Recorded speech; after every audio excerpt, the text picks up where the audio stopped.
The goal of the world was by 2030 to eradicate hunger. We are not on the right track.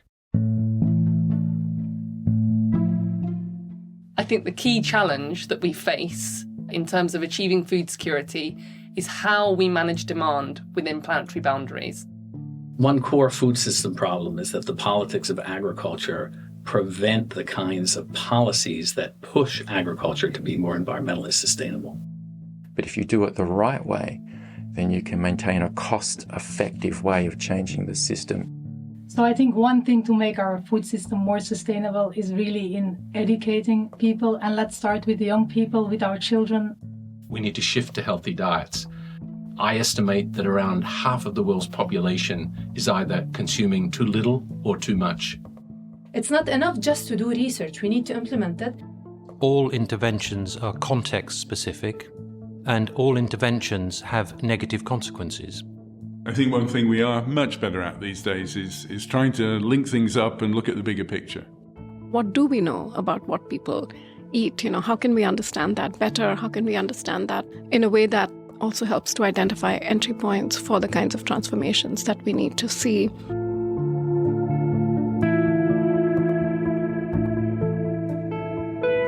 Over a year ago, I had a somewhat surprising and intriguing request.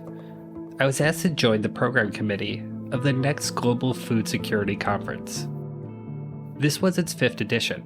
What started with a focus on food production has shifted into a larger discussion about food systems, thinking about nutrition, consumption, economics, environmental, and social issues. Well, I think there are already many conferences, of course, when it comes to food and farming. But what we need also is to have one global food security conference, which is interdisciplinary, which brings together scientists from all over the globe. That was Tessa Abermante, researcher, economist, and project manager at KU Leuven, and one of the 2 conference co-chairs alongside Martin van Ittersum. For Tessa, this conference is more than an opportunity to present your work and go home.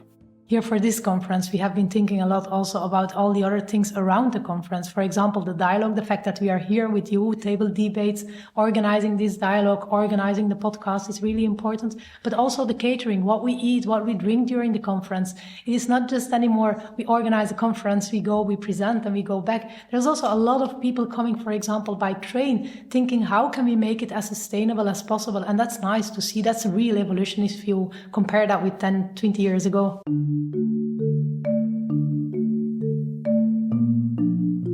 Welcome to Feed, a food systems podcast presented by Table. I'm Matthew Kessler. Over the next few episodes, we're going to take a short break from our nature season. In April 2024, I joined over 500 scientists from 60 countries for the Global Food Security Conference.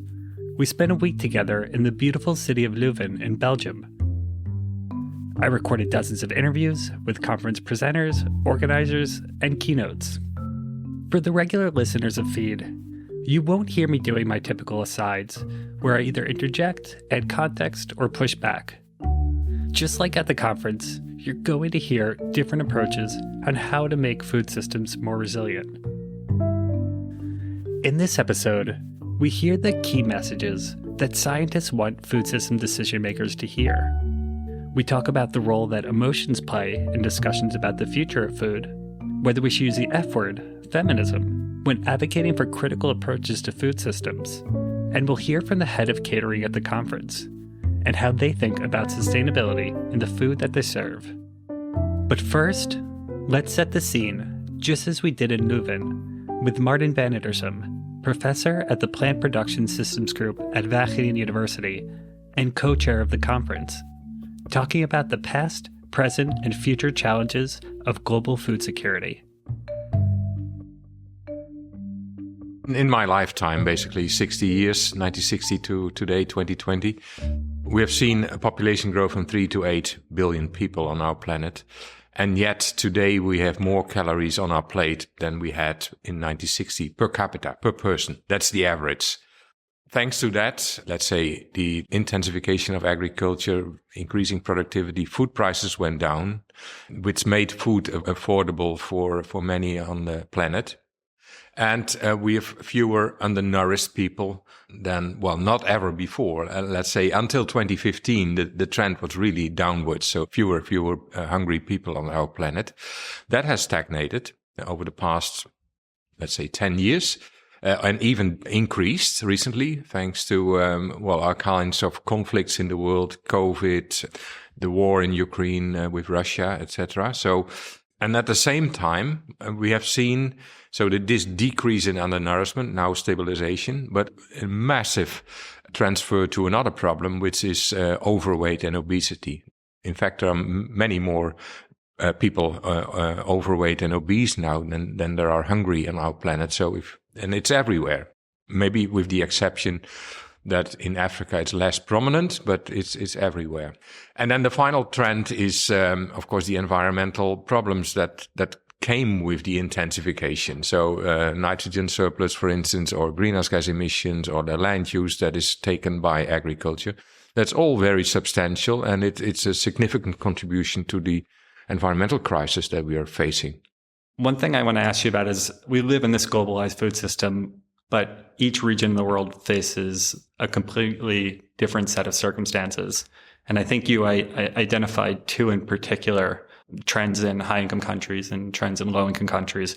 Could you perhaps talk a little bit about the state of affairs of global food systems and global food security in high-income countries and in low-income countries? Yeah. No, I think that's a very pertinent question because, talking about global numbers hides so much of the regional differences. We can talk about global problems, but actually they are so different from one region to the other. So two extremes that are highlighted in my presentation. If you look at the drivers towards the future that will determine, let's say, food requirements and what we can and should do in the food system. Two extremes. One is sub-Saharan Africa, where population will double until 2050 and even further increase, maybe almost double again towards the end of this century. Moreover, they are on average at lower income levels. So if their income increases, which is the projection, then it's very likely that they will consume more calories, more animal-based products, etc., which is, I think, all logical, and these people deserve that. So that means that in sub-Saharan Africa, the demand will increase a lot. So increasing availability, production, and avoid that the trend of expansion of agriculture area continues. That's a prime thing that we need to focus on, from my point of view, in Africa. The other extreme is Europe, where population does not increase. Actually, it's slightly decreasing. It's an aging population. It's a population that is actually eating too much of many products. And at the same time, we are facing environmental problems. So we have the possibility, we are in a position as Europe to focus not so much on productivity, but to focus on cleaner production, more healthy production. So to focus on planetary and human health.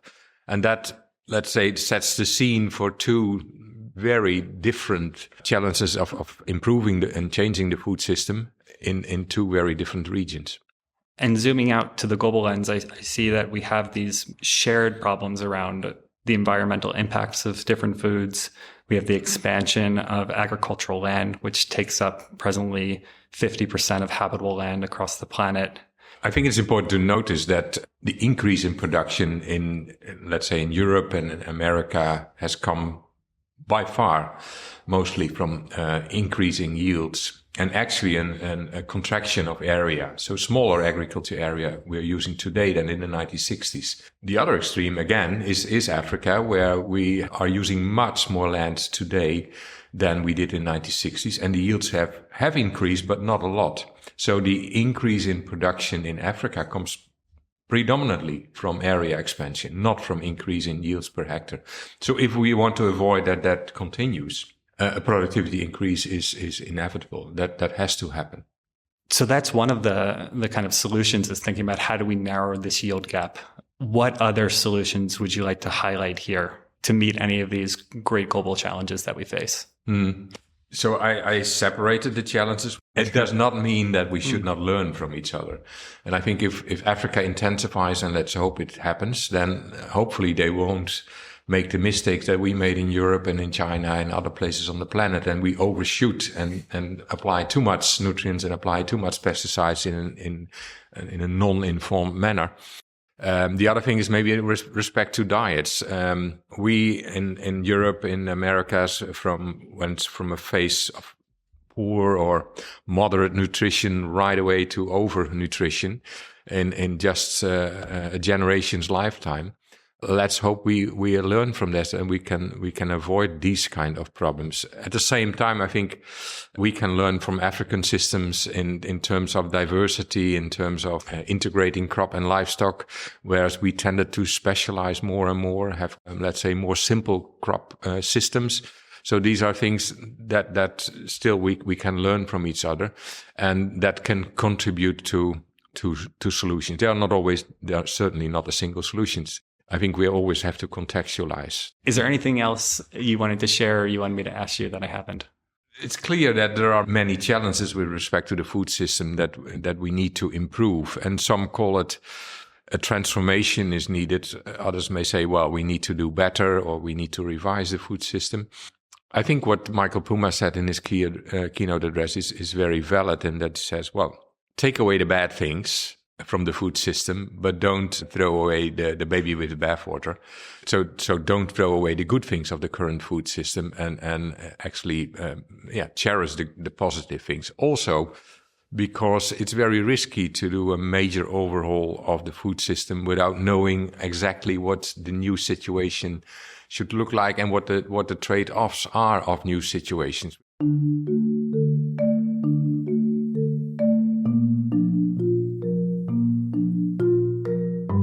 So do we aim for tweaks and reforms to improve the system, or do we aim for radical transformation? Here's another view.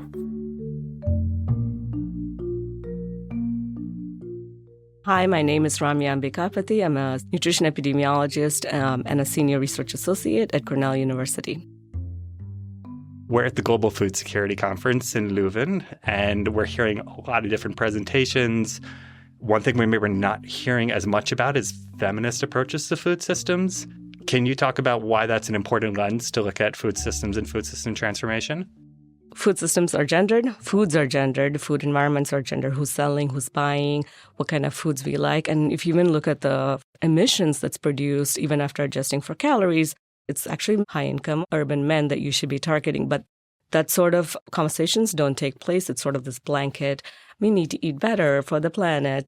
So I think feminist approaches gives you that sort of lens to see that, yes, indeed, it is gendered. So you need a sort of the social approaches. What are structures and norms that are leading to these sort of patterns of employment? Like, for example, the feminization of agriculture, or the fact that women are in the value chain, in the supply chain, or they're still part of, like, they're still doing all the processing, but they're not doing, like, the marketing. Like, they do all the hard labor of, like, cleaning, cutting, opening the shrimp peels, all this stuff. But then when it comes to marketing, that is still aggregated and done by men.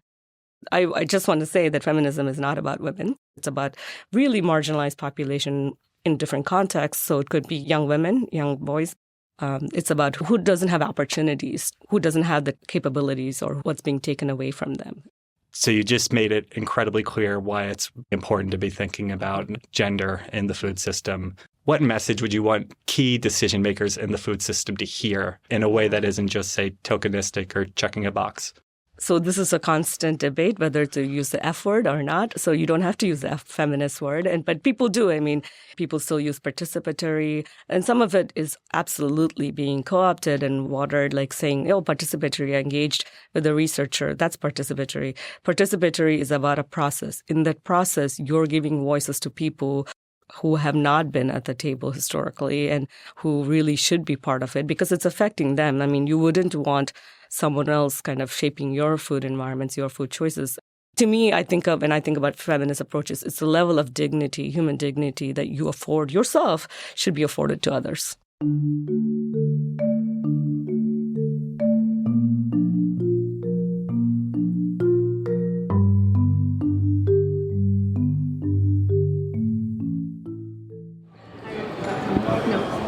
What are you eating right now? What I'm eating? I don't know, but it's really delicious.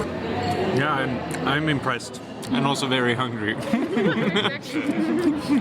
How's the food? Food is good. It's nice that it's all veggie. Yeah, no complaints. Okay. Where are we right now? We're in the Jubileumzaal in Leuven. We're doing like a conference, 4 days, and we're serving the food there. And who are you? What do you do for a living? What's your name? So my name is Tycho, and I'm a maître de hotel.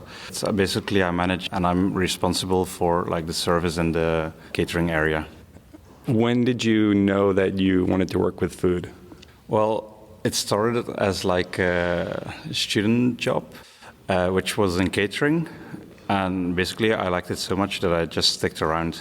You're leading the catering for this conference. We have something like 500 people attending, and you're responsible for the food. How do you think about the food at a conference like this? Well, as Keur Catering, which is a company where I work for, we tend to like try to push a lot of vegetarian and vegan options.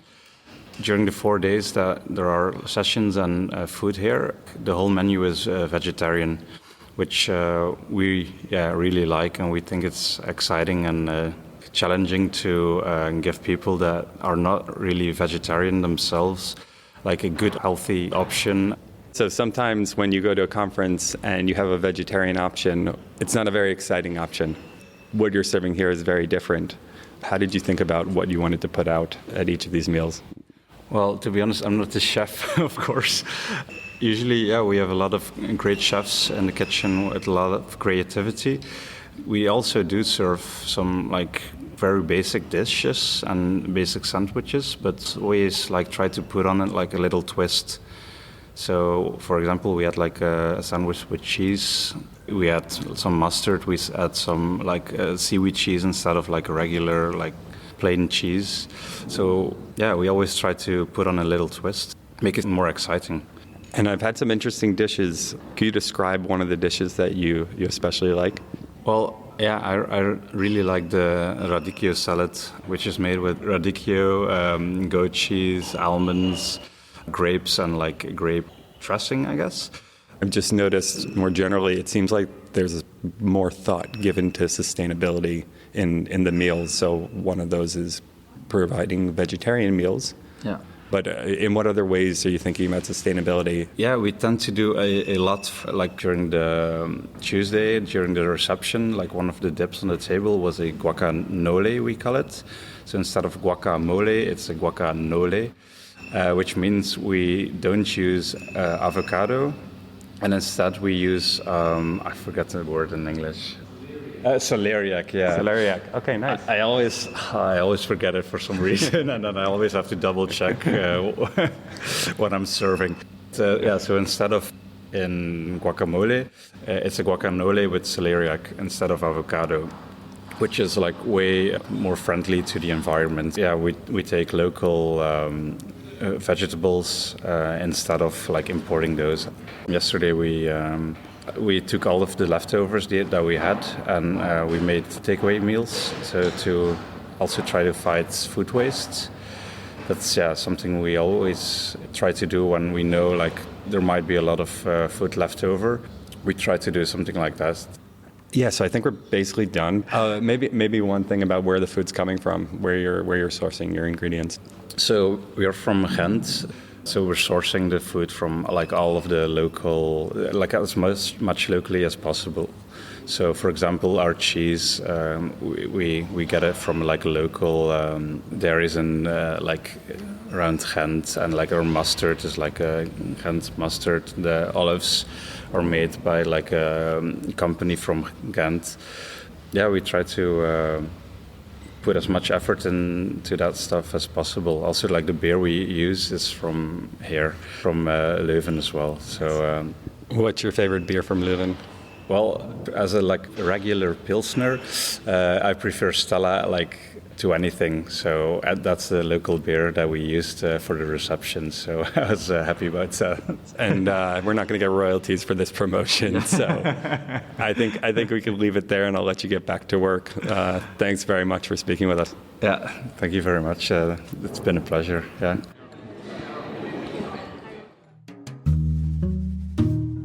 Do you want the inside track on food systems?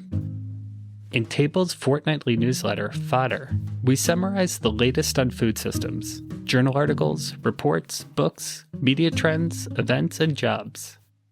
Click on the link in the podcast show notes to join the growing community of over 4,000 food systems professionals.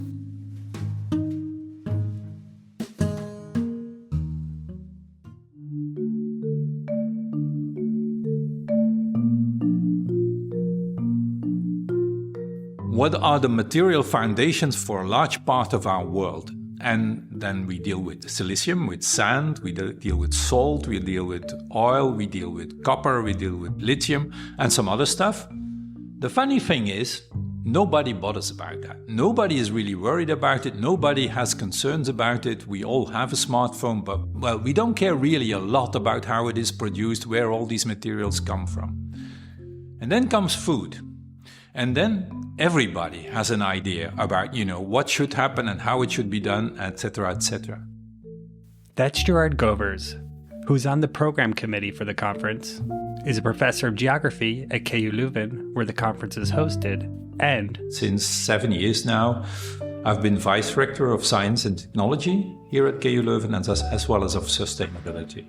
Gerard is curious about our different relationships with the built and natural environment, and how we might care less about some of the material foundations of what makes up our world, salt, sand, copper, lithium, but that's not really the case when it comes to food. So food is really very close to, the essence of our being. And why is that important to consider that? That is because when things are very close to the essence of our being, we get emotional about it. So it's not only, we're no longer only looking at, facts and trying to understand things. It becomes emotional to us. There are feelings involved. That's not a bad thing. Emotions, it's not a bad thing. That's not the point. But it is really important to be aware of that, because if you are not, then you are falling in what you could call an emotion trap. As a scientist, you should be objective, you should try to look at facts, and you should try to reason based on facts. If your emotions get in the way of this scientific reasoning, then we cannot expect you to achieve, let's say, optimal outcomes in terms of analysis, but not only in terms of analysis, also in terms of policy outcomes and further development. So it's really quite important to be aware of the fact that your perception, your view, your approach may partly be driven by emotional motives. That's not bad as such, but it needs to be taken into account. And of course, the other side of the medal is then, look, if humans are emotional beings, and if food is related to emotions, then of course, we cannot think about a sustainable global food system if we don't take these emotions into account. I mean, if people do not feel happy about, the way food is produced, the way it is brought to them, the way they can enjoy it, then we don't have a really sustainable system. Because, if they are not emotionally happy about it, they will be unhappy, and that's not what we want. You can't call that sustainable. Just on the last point, thinking that perhaps the most efficient solution from a resource use efficiency point of view, from thinking about better economic outcomes, doesn't always line up with where people's values are and what their kind of preferred preferences are. Yeah. And I think that's one of the challenges following your other observation, which is that everyone enters these conversations from a very particular place, from a region, from a context where what's important to them is different. Some people care more about the loss of local biodiversity. Others care about livelihoods in the region and making sure they have a strong kind of rural community. Farmers obviously care about their bottom line to continue farming into the future and passing that on to future generations. And I think all these different priorities have led us to this state of polarization. The media ecosystem has also amplified that. So I wonder, what is our role as scientists, as researchers, in navigating this polarization? That's a major challenge, Matthew, and I don't think there is anybody on the planet who can say, look, I have the solution for this. The fact, once emotions become involved, okay, we take a certain position, and then, we kind of reverse. We tend to find those arguments that justify how we feel about it, rather than looking for arguments and then determining how we should feel about a certain issue. What can scientists do about that? Well, to try to objectify the debate. And I'll give an example. We had important discussions in the food debate about, for instance, organic agriculture.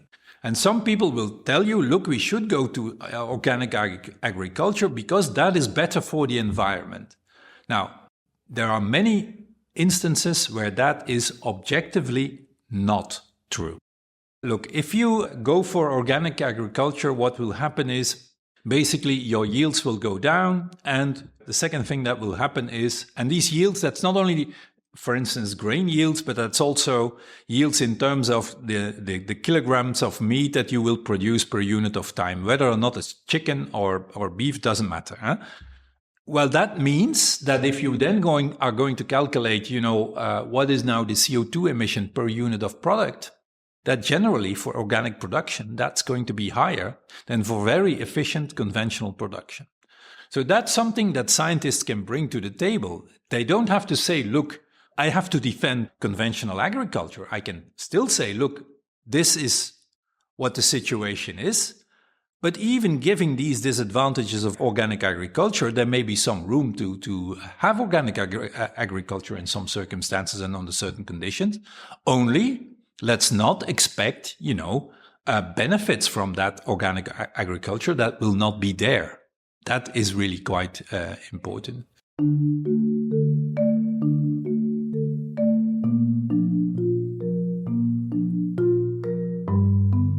Finally, Joanna Truern, Head of Research at ProVeg International. Well, ProVeg is a food awareness organisation working on food systems transformation, specifically the transition to more plant-rich diets around the world. And you'll be giving a keynote at our panel debate that is looking at how do we manage food demand within planetary boundaries, which seems like this enormous task, but an incredibly important one. How do you think about that? How do you approach this? I mean, first of all, fitting that subject into a 20-minute keynote speech has been fun, as you can imagine. And a 3-minute talk right now. And a 3-minute talk right now, indeed. There are kind of 3 key messages that I want to deliver. The first one is that we need to recognise that what we want from our food system has changed over time, right? After the Second World War, we had one central goal, which was to feed the hungry, to feed people. What we have now is this complex, nuanced triple challenge. The need to feed people nutritious food, but also addressing climate change and restoring nature. We're now looking at these 3 interlinked things rather than just the one goal of addressing hunger. That's the first message. The second one is really that we cannot tackle this triple challenge or secure a livable future on this planet without managing demand. That much is clear from all the research that is coming out on food systems. We're already exceeding planetary boundaries with the food system we've got, and that doesn't even take into account the projections of increased demand. So unless we can address demand, we've lost, basically. And the third one is that if we are to effectively manage demand, we need to take a food systems approach. By that, I mean we need solutions that work across the value chain, from production to consumption and everything in between. But we also need a comprehensive set of solutions, which are a mix between things that policymakers and business leaders can do today, so politically feasible and possible things within our current system, and more ambitious but difficult to implement actions that really involve changing the system so that it's not all about eating and producing more. What we're talking about here is systemic change. And there's a question of how do we get there? You spoke about the incentives are not perhaps geared in the right direction. In what direction should the incentives for food systems be? I think there are 3 things that I particularly want to highlight that give me hope. The first one is, what can we really do with fiscal or financial incentives? This could be about repurposing agricultural subsidies. So we know if you look at the Common Agricultural Policy in Europe, 4 times as much is spent on livestock farming than horticulture or plant agriculture. There's something there that we need to look at if we want people to eat more plants and less meat. The second one is really public procurement, and in particular, school food. I think this is a critical lever. It's something that's popular. You know, people want those in hospitals, in schools, and in other public settings to be fed good food. And that's nutritious food that's good for them, but also food that's good for the planet. And public procurement is a lever that can really influence the whole system from supply to demand by creating secure markets for local farmers, as well as delivering that good quality food at the other end of the chain. And the third one is social marketing campaigns. I've been involved in quite a bit of work looking at beliefs around food and kind of consumer perceptions. And one of the things that we see, particularly in Europe, is that consumers think that you need to eat lots of meat to have a nutritious diet. And they don't really think in that same way about plants.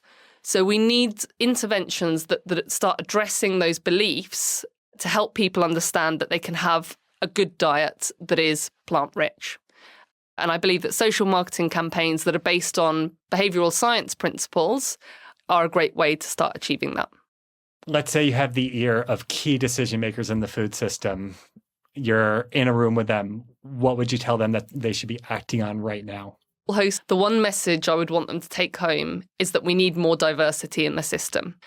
And that is something that can lead to a whole host of solutions from, producing more local vegetables all the way through to delivering better quality public meals and ensuring that we have better ranges in supermarkets. So that would be my one message, more diversity in the system.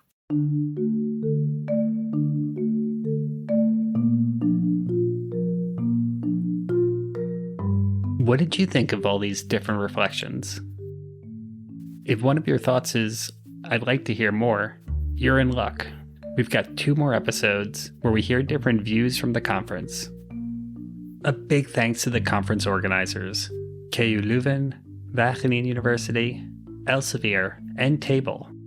Table is a collaboration between the University of Oxford, Wageningen University, Swedish University of Agricultural Sciences, University of the Andes, National Autonomous University of Mexico, and Cornell University. The best way to stay up to date with all the work going on at Table is to subscribe to our newsletter at tabledebates.org. This episode was produced and edited by me, Matthew Kessler. Music by Blue Dot Sessions. Thanks for listening, and speak soon.